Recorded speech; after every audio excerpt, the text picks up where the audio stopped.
What have I learned from Gene Hackman? That's a question that I don't know how many of you guys ask yourselves, or somebody like Gene Hackman. Not just it. That doesn't have to be like Gene Hackman. It could be John F. Kennedy. It could be any other people who have done great things in life. Any other people who had left a legacy. But why, when we think about legacy, we think about like the guy who discovered how DNA works. Remember that guy? How many people really remember who is this guy? I mean, what the name, his first name, his last name, where he was born. I don't know. Probably not even one in a million people. I mean, not even one in a million people. If you have a ask on the street, regular people from all ages, even all people, in their 60s, 70s, 80s, 90s. If you ask the question who discovered the DNA, I mean, how the DNA works in our body, in our system, how people, relate to one another by blood samples and stuff. Like I said before, one in a million people. How many of us still remember Gene Hackman? He has, he's been dead for like less than a year. And nobody talks about him anymore. Nobody really talks about his things that he did, the movie he made, his life. He been 994. I mean, he was almost right. Remember, he he was in his 90s, 94. Just being 90. I mean, that's a big benchmark. Even if you are not a Gene Hackman, and you made it to be a 90, that's huge. That's a huge event. So people should remember you. I mean, people should talk about you. I mean, how did you make it? Did you have a healthy lifestyle? Did you smoke? Did you drink? Did you how you made it that far? I mean, back home in my hometown, I remember that people with who made it to 92 years old in my village, 93, 94. No, that was these people became celebrities. The whole town, the whole area, the whole this region. These people become respectful celebrities, very respectful, and people always talk about them. Always did talk about them. Even 20 years later, after they pass on, 50 years later, in average, people forget about people like Gene Hackman. What about I mean, he wasn't really like a bad person. Some people say, well, he was very selfish. His last day he was very selfish with his children. Remember that he left nothing for his children. Remember the wife, Oriental girl. I'm sorry that she was like 20 something. I mean, almost 30 years younger than him, and he was there with him until his last week, right? Until the last week of life. But by choosing, by choosing to live that way, the Jake Hackman really, lived the life that we always remember. Well, it's been less than a year, and this video is about remembering him. What did really I learn from him? What I learned from him is that in the last years of anybody's life, I mean, we never know. I mean, how much you're gonna live, right? But at least myself, I think I'm gonna make it to the hundred and hundred and or over hundred. Believe me, I mean, I just, I believe so, and I think now. That's a way of saying. That's just you saying what repeating other people are saying.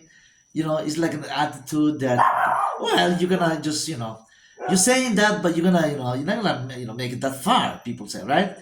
But because you will learn from other people, right? But now, what about Clint Eastwood, right? Can you learn anything? If you don't wanna, I mean, I learned many things. The three or four things that I'm gonna lay out in this video. Hopefully, there is a time and enough time. But is Clint Eastwood, if you ask people, who is Clint Eastwood? If you ask on the street, Latin America, even Latin America guys, where cowboy movies and these Western movies was, he's been, well, now things are changing. People are taste, people's tastes are changing. But he's very well known. But still, if you ask many, people who Clint Eastwood is, maybe one in a thousand, one in 10,000 people say Clint Eastwood. Well, sounds like, but the reason So still people know 1 in 1,000, 1 in 10,000, instead of 1 in 1 million, is because Clint Eastwood is still making movies. He's still active. He's still on the media. He's still on social media, right? And guess what? Every day he's laughing at us and saying, "Well, that he made it to be 94. He's still directing. He still, have fun. He still go to the cafe, any coffee shop, and have his coffee.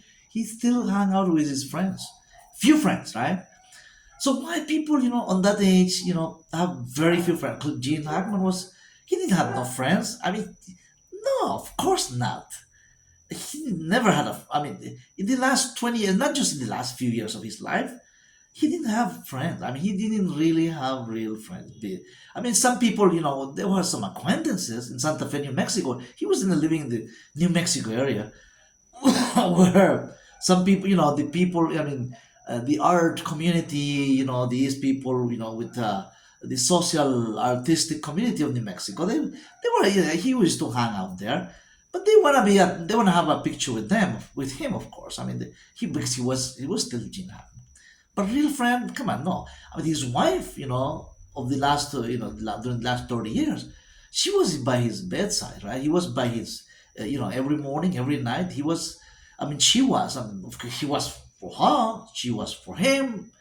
But think about that. I mean, some people say, well, you see, that's the importance of being married. See, um, is that the case? I mean, the first thing I learned is that about Gene Hackman is that at the very end of the of life, the cycle of life, most likely, guys, we're gonna be maybe one or two people still there, maybe yes, maybe a child like my children, who knows, right?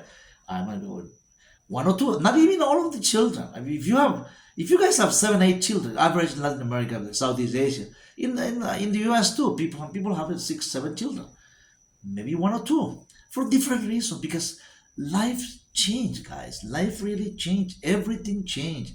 I mean, life is changing so fast nowadays. I mean, think about the last 6 months, 7 months. I mean, this year has been crazy, right? I mean, things are happening so quick. This, that, peace. Now we have war, peace, war, peace. I mean, things are just changing so fast. But in the middle of those, everything that's going on, right? Second thing I learned, I mean, second thing I learned from Gene Hackman is that yes, you only can trust really to be self-reliant, self-independent. Independent meaning even even if you're not physically able to move yourself, but well, with the kind of money that he had, of course, he was able to hire. I mean, he was well hire. He was able to. He had the money to hire help, but he didn't do it. Well, he had his wife, right? But if you don't have a wife, right, then guess what? You have to hire help. Hire extra little help to help you go around to do physical therapy, to do things that you need to do. But as long as you are mentally healthy, mentally well and healthy and able to make decisions, you can.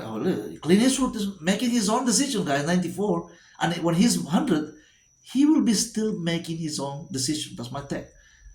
Just so take it from now. I mean, 2025. What by the year 2030, 2031. I'm sorry, this is a little. The weather is a little crazy here. By the year of 2031, he will still be making his own decision. Okay, by the year by he's 100 years old.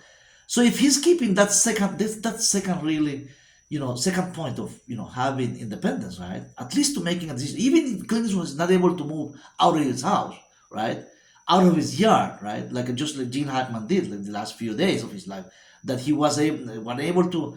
The last time they saw him, or they saw weeks before his death, and the thing is that, well, that's possible too. But some people can survive, What about monks? I mean, what about the people in the monastery, right? Without leaving the nuns, I mean, nuns. Isn't that crazy that just recently we had a news about 6 nuns in, in one of these Baltic countries, I think it was Norway, one of these Baltic countries. It was all over the news, guys, because the nuns, the 6 nuns, they were elderly or in their 80s, so they were kicked out.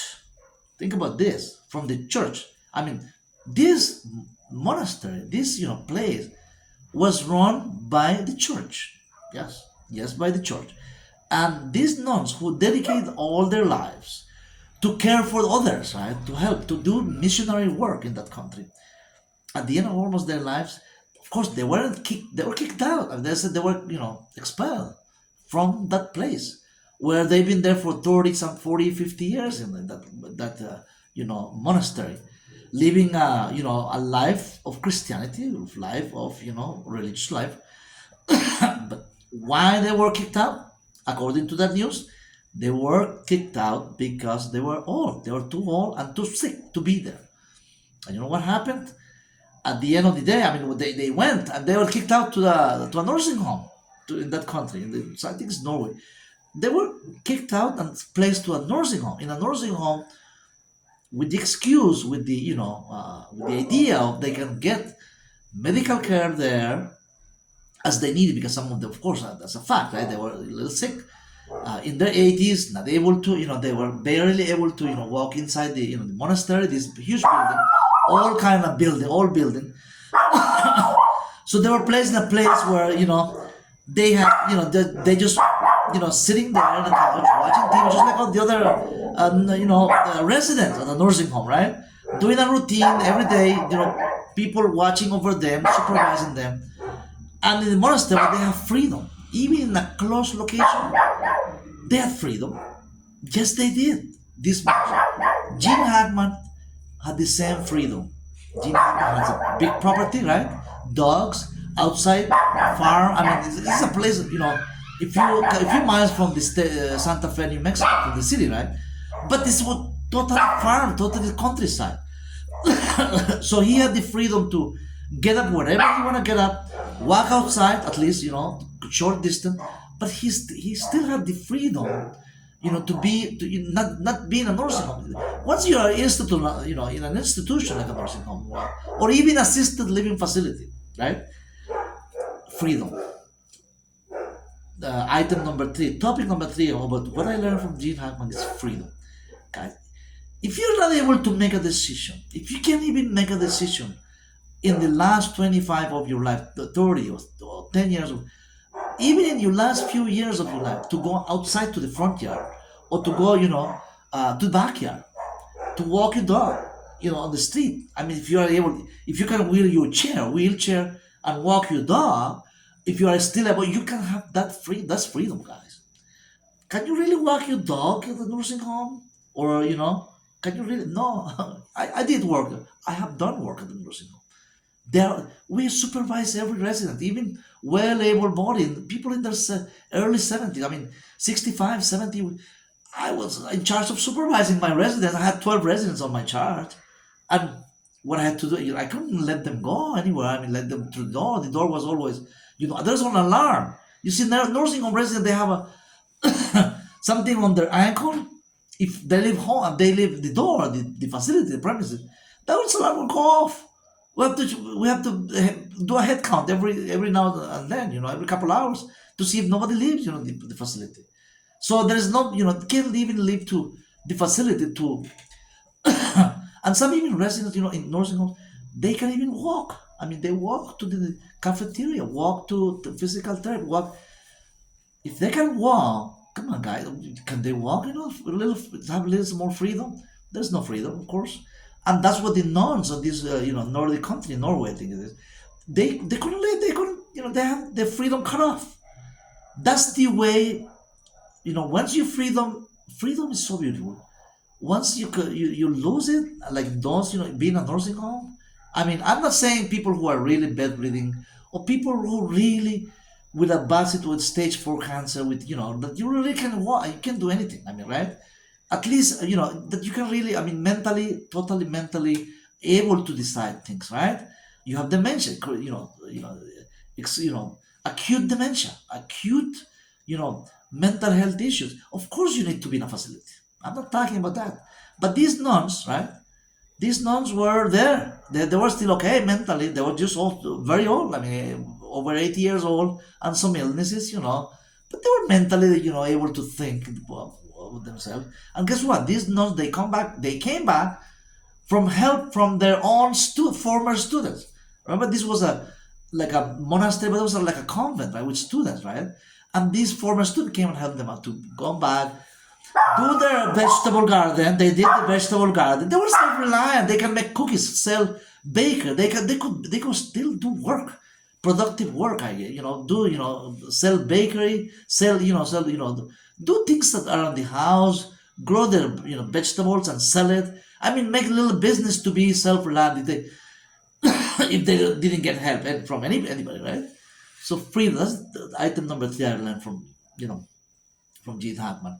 And now people say, well, now some people, you have to analyze from different point of view, right?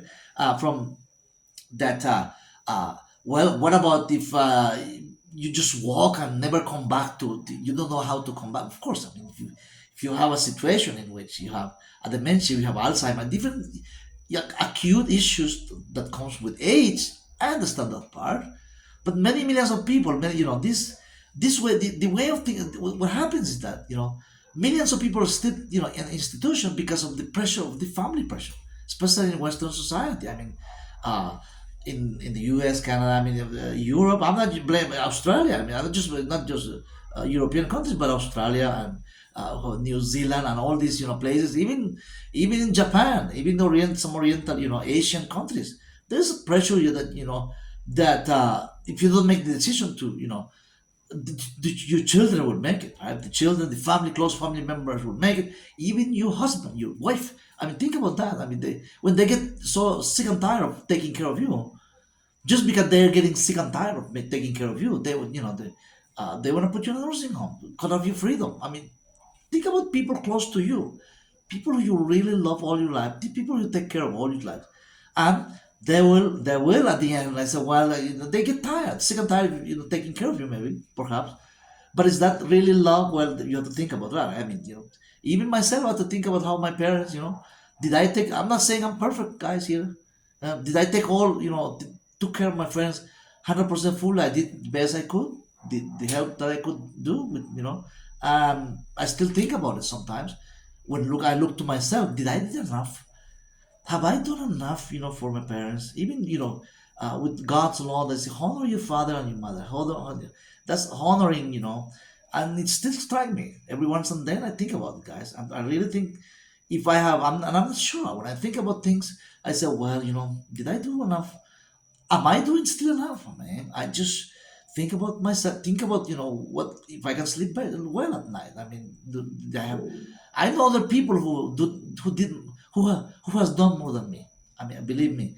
And I was teasing them. I said, look, when I get grown, I won't be like you.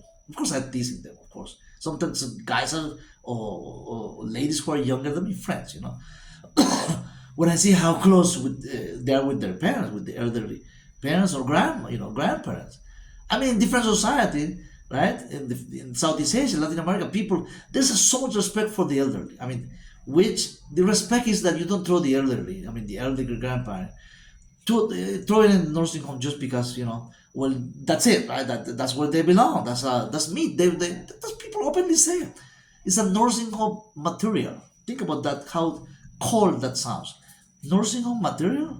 I mean, are we material? No.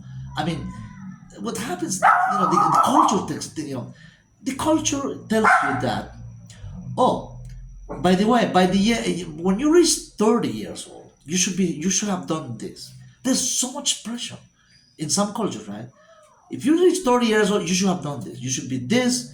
You should have like a 401k with $200,000. You should have bought if you're otherwise. I'm sorry. Otherwise, you're a loser. If you haven't bought, if you haven't, if you don't live in your own house by the time you reach 30 years old, guess what? You're a loser. That's what society gets pressure on you. Even if you're dating someone, a girlfriend, oh, by the way, you're still paying student loans, How come you're such a loser? Oh, by the age, when you reach 35 years old, it's worse, right? 35, oh, that's like, and if you're a female, 35 years old female, oh, by the way, you can have no more children now. 40, when you reach 40, it's risky to have children, right? Hello? That's early menopause, right? Correct for female? at least men, at least guys, there's not well, there's a midlife crisis, right? Midlife crisis between the age of 45 to say like 55, 59, right? 45 to 59, almost 60. That's like a midlife crisis. And people say that's like a menopause in men. Well, it's possible. Yes, there are cases, many cases, extreme cases of menopause. Men think about what had after 45, between 45 and 60, what have 59, what have you done in life? Now then you start looking back, right? You start make a pause to see how life has been, right? But in female girls start worrying about when 35, you're reaching 35, no children yet, how successful you are in your career, right? And guys too, right? But guys has less pressure because men are men, right? It just that's the way it is. I mean, that's nature. But that's how God brought us here. That's how it is. But now the pressures to have children, yes, when you're 40, yes, it is. I mean, especially for girls. I mean, I understand that, and that makes it even pressure from society. By the year of when you reach 45, you should have done this. This is it. Oh, think about that. 50. Communities. Oh, this is a good one, right? Who invented this thing about communities of 55 and over? I mean, I know a guy, one of the YouTuber guys. He said, "Oh, he's 52." He says, "52 years old and broke, right? He's making deliveries. He's delivering his car, and now when he's reached 55, he puts so much pressure on himself. This guy, for example, right, being 55." So soon in 3 years, right? I mean, it's crazy. He's gonna, he's gonna have a hard time. He's gonna have a stroke before year 55. Too much thinking about by the year. I don't think Gene Hackman was one of them. He was still making movies, 55, 60, 70. I mean, he was making Gene Hackman at any age, at every stage of life. You have value. I mean, you are worth a lot. What happens? The people start treating you, people around you, yes, even family members, like a piece of garbage. Once you reach certain age, right? The society has so much pressure on people, right? And hopefully, I'm not one that I'm gonna pressure others. Hopefully, if I'm saying this, it's because I don't want to do the same. I mean, putting pressure on. I respect. I listen to them. I look for wisdom. I look for somebody who's 70, somebody who's 65. I look for wisdom. Even guys are that younger than me. Somebody 25 years old. I listen to these people, these fellows, these young kids. I listen to them. I don't want to bring. You have to be connected. I want to be connected to the younger generation too. I want to listen to what they have to say, how they view us, how they think about life. You know, it's crazy, but that's you have to connect with the generation ahead of you and the generation behind you. Those people are following the X generation, the Gen Z, the Z, all this generation at different age. You have to, I mean, at least, my take is that I've listened to them. I stay connected. Was Gene Hackman connected? Yes, he was. He was. Definitely, he was connected to that, art community, that, cultural community in Santa Fe, New Mexico. He was connected and somehow, as much as possible, right? Well, they were trying to be connected with him because of his celebrity status, but he was trying to stay connected as much as possible. Even though those people weren't, didn't knock the door, didn't call, right, during the last month, well, didn't that fatidical, that 2 weeks, that week that he was there, for a week, the wife was living a little more. Nobody called, the children didn't call, and now think about that. The pressure, what these properties, right? Remember the mansion, I mean, the property there, the mansion in Hollywood, and other, accounts, bank, all this, the fight still on. The children are fighting back, and of course the non-profit, non-government organization that he left, he's there in Mexico. Everybody want to cut of the pie, right? Everyone want to get a piece of the pie, and But even those people fighting, right, for his money, for his properties. Six from today, I mean, if this was over, they will even not remember. They remember him because of his that 60 or 70 million dollars he left, right, in property. That's how they remember him. But 6 from today, by March, by the end of spring, when everything is over, I mean, very few people will mention Gene Hackman. Very few, believe me. I mean, it is what it is, guys. So that's how we learn things about life. That never, even the best discovery you make. I mean, how many people remember the guy who discovered light, how electricity works? If you ask 1 in a million people, I mean, people don't. Come on, they don't mention. They mention Taylor Swift. I'm not saying that's bad. They mentioned Bad Bunny. They mentioned. I mean, what's it's we have a short memory, guys. We live in the moment. The moment we next day, it's over. I mean, today is today. The next day is over. That's it. At least John F. Kennedy. I mean, some people remember him at least because of the things he did. Some people remember him, the things that he did. Of course, yes. Uh, but how about bad people? You know, like people would say, well, Hitler was bad, right? And but that's what if people remember because of that, right? Because so much was a bad thing that that some people they have their different opinions, but we all have our opinions about different personalities, right?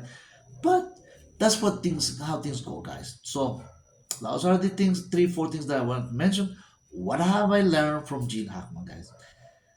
What do you think? What have you learned from somebody like Gene Hackman? What have you learned from somebody like Clint Eastwood? Give me a comment. Let's talk about it. See you in the next video, guys. Take care.